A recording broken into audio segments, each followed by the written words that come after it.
Have you ever been so sure about something and then realized you were completely wrong? My name is Emma. I'm 38 years old. I live in a quiet village in New Zealand with my husband, Daniel, and our 12-year-old daughter, Sophie. For most people, our life looked peaceful, maybe even happy. But behind closed doors, something inside me had been breaking for a long time.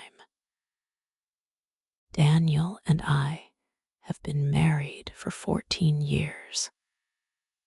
We met when I was just 23. He wasn't the most handsome man in the room, but he had a calm strength about him. He listened when I spoke, really listened. And I needed that. My childhood was full of noise, arguments, slamming doors, cold silences. When I met Daniel, he was like a warm fire in a cold winter. At first, marriage was beautiful. He'd bring me tea in the mornings. We'd go for long walks, hand in hand, not needing to say anything. We were a team, but after our daughter was born, things slowly changed. He started working more. Sometimes he came home late, too tired to talk, too tired to smile. At first, I understood he wanted to provide. He was building a life for us, but then I began to feel invisible. He started locking his phone. He'd leave the room to take calls. He'd laugh at messages, but wouldn't show me. And when I asked, he'd say, "It's just work, Emma. Don't worry." But I did worry. I started watching him. Not openly, just noticing. The way he'd fix his hair before going out. The way he'd check his phone the second it buzzed. One day, I found a receipt in his coat pocket.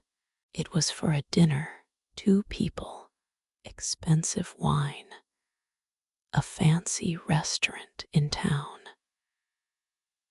The same night he told me he was working late. My heart dropped. I didn't confront him right away. Instead, I began collecting proof. A lipstick mark on his shirt collar. Maybe it was just a stain, but it looked like lips. A forgotten note in his car, just the name Ava with a heart next to it. And then, the final straw. I saw a message flash on his phone screen one evening. Just one line. Last night was amazing. Can't stop thinking about you. I didn't read more. I didn't need to. I felt betrayed, humiliated, furious. But most of all, I felt stupid. How could I not see this before? How long had he been lying to me? I cried for hours that night. I didn't sleep. I stared at the ceiling, playing out conversations in my head. Should I scream at him? Leave, tell Sophie? And then I decided I would expose him. I would confront him in front of everyone. He deserved that. It was my mother-in-law's birthday dinner the next weekend. The whole family would be there, his parents, his siblings, even his boss. I wore a black dress, not because it was elegant, but because I felt like I was going to a funeral, our marriage's funeral. Dinner started off cheerful, laughter, wine, candles flickering. I took a deep breath. Daniel has been cheating on me. I have proof. He's been lying to all of us. Gasps, forks dropped. His mother covered her mouth. His sister whispered, "Oh my God." Daniel looked like someone had slapped him. "Emma, what are you talking about?" I took out the receipts, the note, the phone picture. This, all of this. Who is Ava? What did you do last night? He stared at me, and then something unexpected happened. He smiled, not a cruel smile, a sad, broken smile. "You think I'm cheating on you?" I felt the heat rise in my face. "Don't lie now. Everyone sees it." Then his boss stood up. "Emma, I think I need to explain something." I blinked. "What?" He continued. "Ava is my daughter. She's 16. Daniel's been helping me plan a surprise anniversary for my wife. That dinner, it was me and him doing a trial run for the menu. The note, Ava wrote it to thank him for helping with her school project. I froze. No one spoke. Daniel turned to me, voice shaking. "I've been hiding things because I was planning a surprise for you. A weekend away. I wanted to bring back the way we used to be." Tears filled my eyes. "No," I whispered. "No, that message." Daniel nodded. "From Ava. She was excited about the project. You can ask her." My knees felt weak. I sat down. I couldn't look anyone in the eye. Shame burned through me like fire. I had destroyed him. In front of everyone. Without giving him a chance. After dinner, we drove home in silence. Sophie was asleep in the back seat.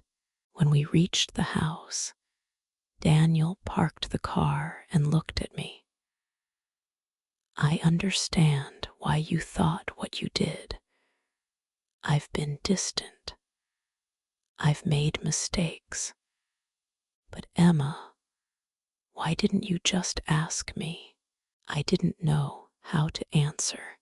I had let fear speak louder than love. I whispered because I was afraid of the answer. That night, I cried in the bathroom for hours.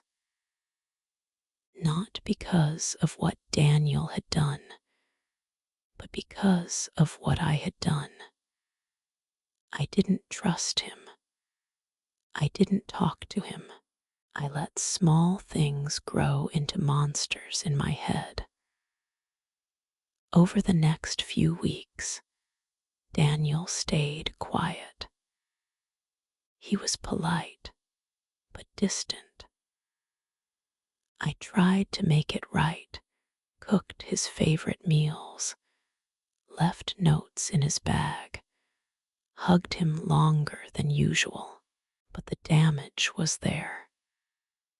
Then one night, He sat beside me and said, "Emma, do you still love me?" I looked into his eyes and said, "Yes, more than ever. But I know that's not enough." He nodded. "I still love you too, but we need to rebuild everything from the ground up."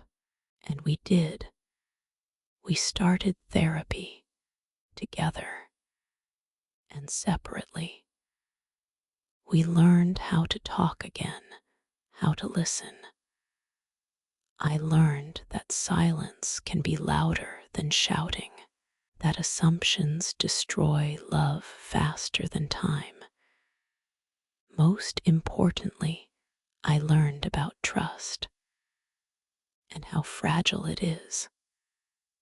Now, 2 years later, we're still together, stronger, wiser, and more honest. Every Sunday, we take a walk together, just like we used to. Sometimes Daniel holds my hand, looks at me, and says, "Still suspicious of my phone?" And I laugh. "Only if it buzzes at midnight."